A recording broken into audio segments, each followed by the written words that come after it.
Welcome to the Fear and Greed Business News Afternoon Report for Wednesday, the 27th of March, 2024. I'm Michael Thompson.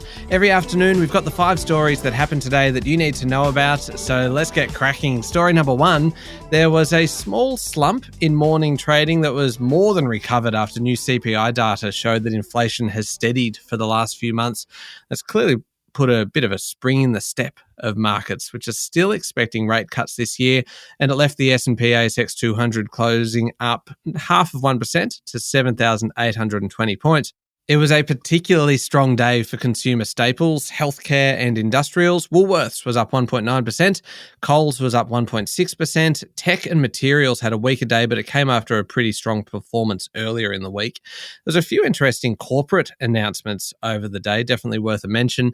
Southern Cross Media Group's chair, Rob Murray, has brought forward his retirement to today. This follows an improved takeover bid for the business from ARN Media and Anchorage Capital Partners earlier this month.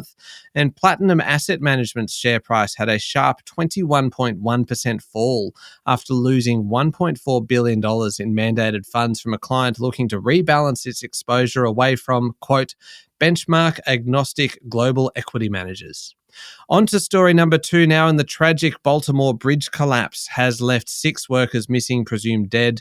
The bridge collapsed in the early hours of this morning local time after a Singapore-flagged container ship known as the Dali hit a pylon. The ship had lost power and issued a mayday call 2 minutes before the collision, which did give some time for traffic to be stopped before getting onto the bridge. 2 people who were on the bridge were taken to hospital in a serious condition, but 6 people who were part of the bridge's maintenance crew are presumed dead from the collision.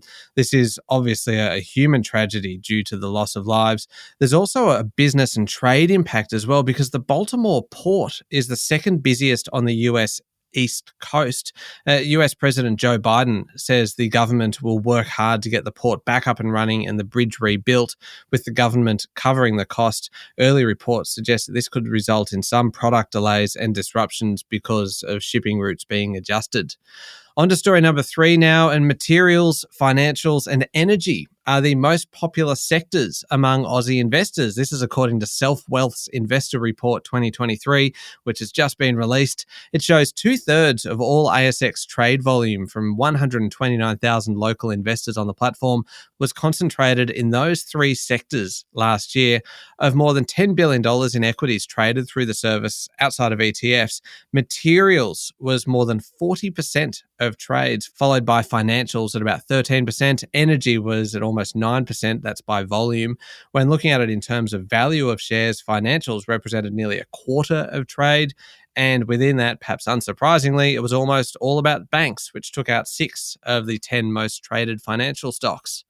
Story number 4, Beijing has taken a new dispute against the US to the World Trade Organization about electric vehicle subsidies. It's raising concerns about Joe Biden's flagship 2022 Inflation Reduction Act.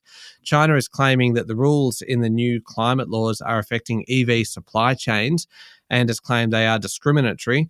The US guidelines don't allow vehicles with battery components or materials from certain foreign entities to qualify for purchase tax credits. Now, this includes companies controlled by China, owned more than 25% by Beijing, or subject to Chinese government jurisdiction.